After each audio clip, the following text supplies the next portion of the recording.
Hello, friends.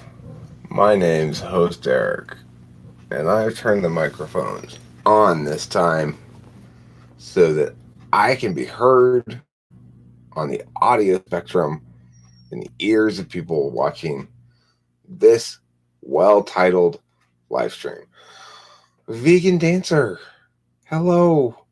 Sheila, good morning. Now, I want to know, what is it about the way I'm currently dancing that makes it non-vegan? Because as far as I can tell, I'm not including any eggs or cheese or milk or meat in my dancing. But apparently, too much cheese. Okay. I forgot about cheese. Cheese is non-vegan, huh? Okay, right. Thanks. I thought so too. And I said, you know what? It's about time I make a well-titled live stream. I am sick and tired of these shitty titles. You know. So I stepped up to the plate this time. I stepped up and I really thought hard. What's a title that's going to express what this live stream is really about? That's the title I got on with, you know.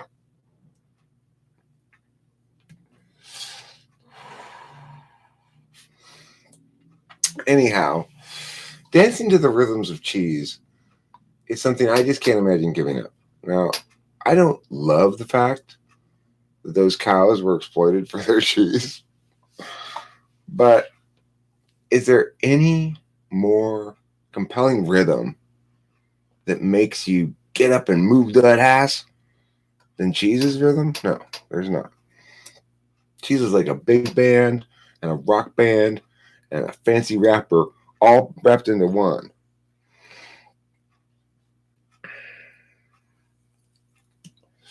It's true.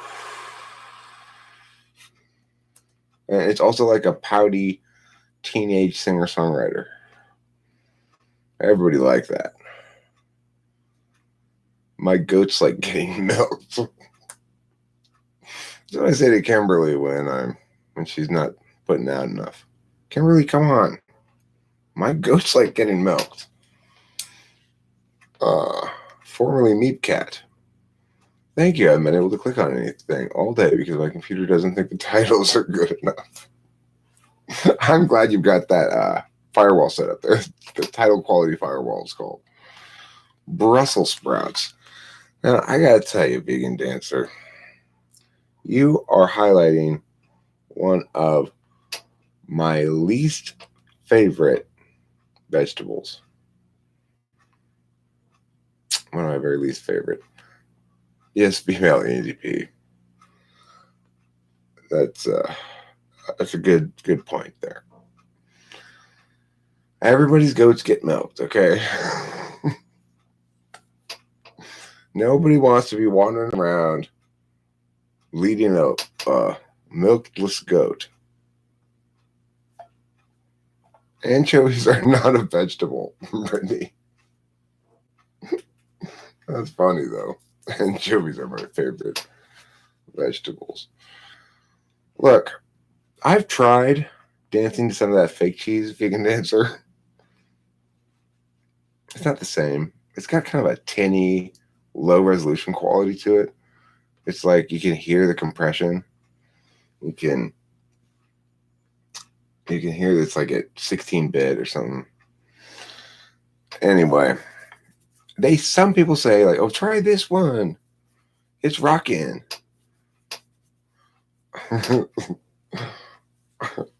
Morning, Tiger. Morning, Chief. Morning, Sport. You're not even referencing, huh? You're not referencing this thing. So this conversation I had, there's no way you could have been privy to it.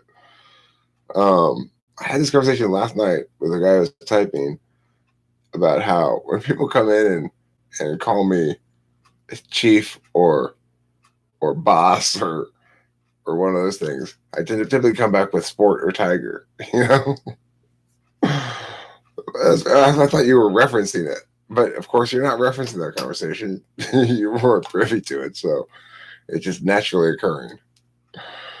Brussels sprouts are cuter than they taste. Well said, Sheila. They taste like urine. I'm not gonna pad this any. They taste like cat piss. So if you like cat, the sprouts are great. But personally, I'm not a fan of it. Oh yeah, made up. Exactly that way too. Let me tell you. I took her to Pound Town last night. Brussels sprout eating contest, Brussels sprout avoiding contest. I'm currently winning that one. Arugula tastes like cat piss. Arugula does not taste like cat piss. Arugula tastes like peppery deer urine. It's a little bit better for sure. I can eat arugula. I'm not a fan of it, but I can eat it. But Brussels sprouts are just like, why would anybody? That stuff smells like shit. Why would anybody eat that? Becky's a great therapist. Becky is an absolutely great therapist.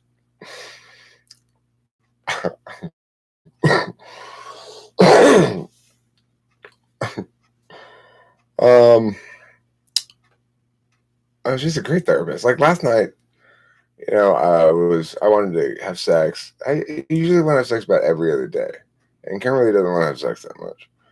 But the thing is, like last night, I wanted to avoid some of the problems we've had in the past, where because we're not really talking, she's like trying to sabotage shit rather than just telling me she doesn't want to have sex. And so, is that her actual job now? She's like a college student or something. I don't know. Oh, she's a pot dealer. That's what she is. But that's her job. She's a pot dealer. Anyway,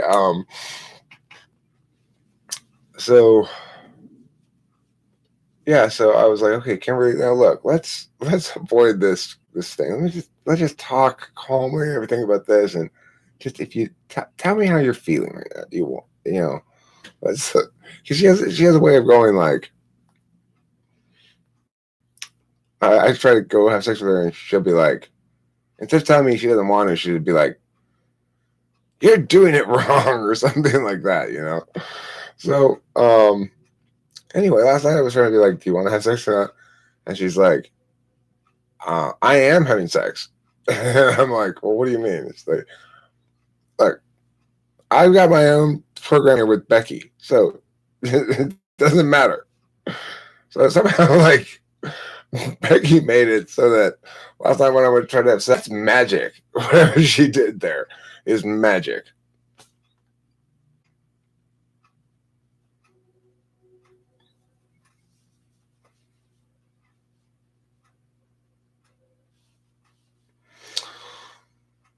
I'm kinky like that, Shamanda.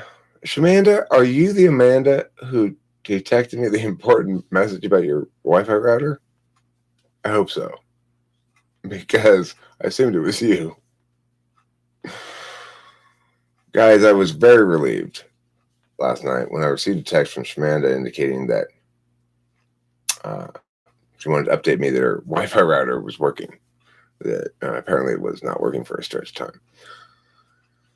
I think it was probably not intended for me, the text. But I was extremely relieved, nevertheless, to hear about her Wi-Fi router, and indicated that Kim and I had been fighting about it all evening. Is her Wi-Fi router broken? Is it fixed? It's fixed, it's fixed, would yell Kimberly.